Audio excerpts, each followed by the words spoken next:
नमस्कार सभी को। श्री गोपाल सत्संग मंडल में आप सभी का स्वागत है। जय श्री कृष्णा मित्रों, जय श्री राधे।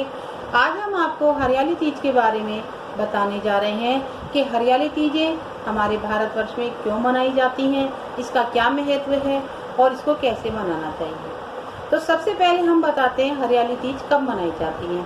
श्रावण मास के शुक्ल पक्ष की तृतीया के दिन हरियाली तीज को मनाया जाता है।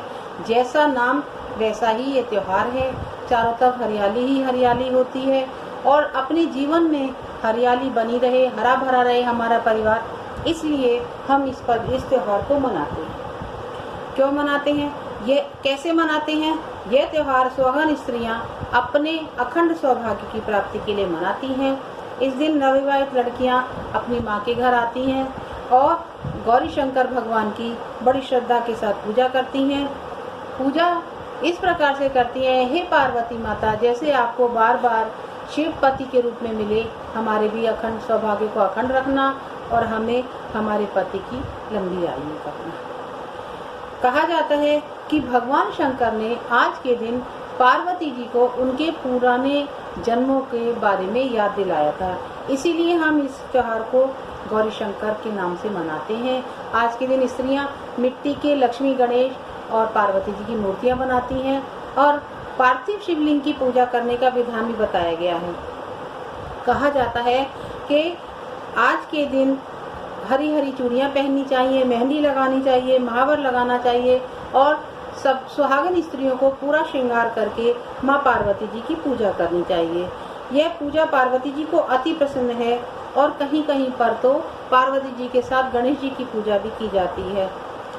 पार्वती जी को 16 श्रृंगार अर्पण करने से, मिठाई का भोग लगाने से, फूल बेलपत्री चढ़ाने से पार्वती जी प्रसन्न होती हैं और सभी को आशीर्वाद देती हैं। अब मैं आपको हरियाली तीज की कथा सुनाती हूँ। तो कथा इस प्रकार से है। भगवान शंकर पार्वती जी को उनके पूर्व जन्म की याद दिलाने के लिए आए थे और बता रहे थे पार्वती जी को कि किस प्रकार से आपने कठिन तपस्या की थी मुझे प्राप्त करने के लिए।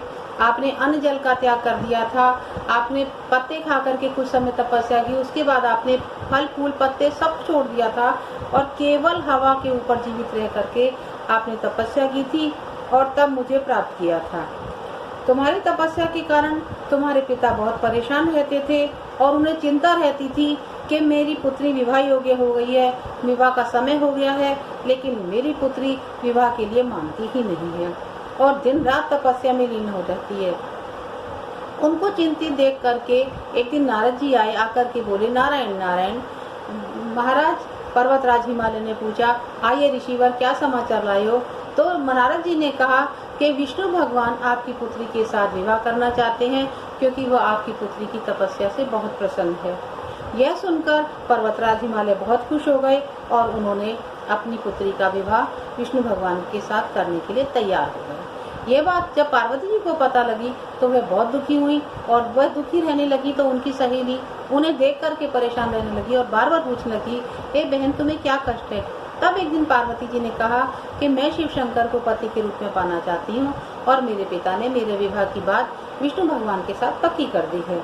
ऐसा सुनने पर उनकी सखी ने उनको एक बहुत घनघोर जंगल में एक गुफा के अंदर छुपा दिया।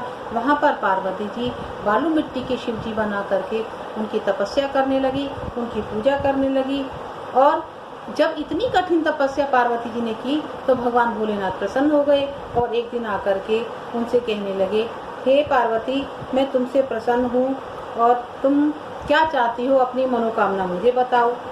तो पार्वती जी ने उनसे वचन लिया कि आप मेरी मनोकामना पूर्ण करेंगे, इसका मुझे वचन दो। जब शंकर भगवान ने उनको ये वचन दे दिया तो उन्होंने कहा, मैं तुम्हें पति रूप में पाना चाहती हूँ। जब ऐसा सुना तो भोलेनाथ ने कहा, ठीक है, मैं तुम्हारे को पति रूप में वरण करूँगा। फिर उन्होंने नारद जी को भेजा कि जा करके उनको समझा दीजिए, पर्वतराज हिमालय को, कि भोलेनाथ ने पार्वती को दर्शन दिए हैं और विवाह के लिए तैयारी करें, वे विवाह के लिए तैयार हैं। और महाराजा पर्वतराज हिमालय ने एक दूत भेज करके विष्णु भगवान से क्षमा मांगी और उनसे कहा कि भोलेनाथ ने आकर के पार्वती जी से विवाह करने की इच्छा जाहिर की है। तब तुम्हारे पिता तुम्हें ढूंढते ढूंढते वापिस आ गए और उन्होंने आकर के यही बात अपने पिता से कहा कि पिताजी मैं घर तो चल सकती हूँ, लेकिन तब जब आप मेरी बात माने। तो पर्वतराज हिमालय अपनी पुत्री का विवाह भोले शंकर के साथ करने को तैयार हुए। उन्होंने दूत भेज करके भोलेनाथ को समाचार दिया कि हम अपनी पुत्री का विवाह आपके साथ करने को तैयार हैं, और सभी देवताओं के सामने बड़ी धूमधाम से पार्वती जी का विवाह भोले शंकर के साथ हुआ। देखिए, आज की इस व्रत को करने के लिए आपको क्या क्या सामग्री चाहिए मैं बता देती हूँ। पट्टा चाहिए आपको, मिट्टी बनाने के लिए मूर्ति चाहिए। यदि आप मिट्टी नहीं बना सकते तो गौरी शंकर की एक मिट्टी की प्रतिमा ले आइए, उसका पूजन कीजिए। फूलमाला, मिठाई, फल, दूर्वा माता पार्वती को अवश्य चढ़ानी चाहिए, गणेश जी को अवश्य चढ़ानी चाहिए। 16 श्रृंगार का सामान आपकी सामर्थ्य के अनुसार जैसा आपके पास हो। माँ पार्वती, गणेश जी और भोलेनाथ के वस्त्र आपकी श्रद्धा के अनुसार, आपकी अपनी इच्छा के अनुसार होते हैं, जो आप रख सकते हैं। शिव पार्वती जी की पूजा करने से कुंवारी कन्याओं को एक अच्छा वर मिलता है। इसमें आज के दिन यदि आप प्रण लेते हैं कि हम वर्ष में एक पौधा लगाएंगे, तो मैं आपको बता दूं, कुछ ऐसे वृक्ष हैं जिनको लगाने से जैसे जैसे वृक्ष बढ़ता है ऐसे ऐसे आपका आशीर्वाद बढ़ता है। जैसे आंवले का वृक्ष लगाने से आपका स्वास्थ्य अच्छा रहता है, जितना आंवले का वृक्ष बढ़ेगा उतना ही आप स्वस्थ रहेंगे।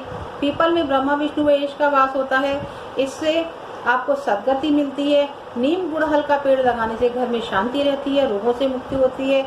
आंवले का पेड़ लगाने से आपके घर में लक्ष्मी आती है। शमी का पेड़ लगाने से, अशोक का पेड़ लगाने से शोक संताप दूर होता है।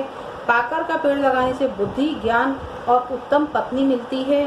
बेलपत्री का पेड़ लगाने से आयु लंबी होती है, और शमी का पेड़ लगाने से सभी प्रकार के रोगों का नाश होता है। इसलिए हमें वृक्षों के बारे में जानकारी भी होनी चाहिए और कोशिश करनी चाहिए कि जीवन में एक पेड़ अवश्य लगाएं। धन्यवाद। अगर आपको मेरी कथा अच्छी लगी हो तो इसे लाइक करिए, शेयर करिए, सब्सक्राइब करिए, और आपको कथा कैसी लगी ये कमेंट बॉक्स में लिखना ना भूलें। धन्यवाद।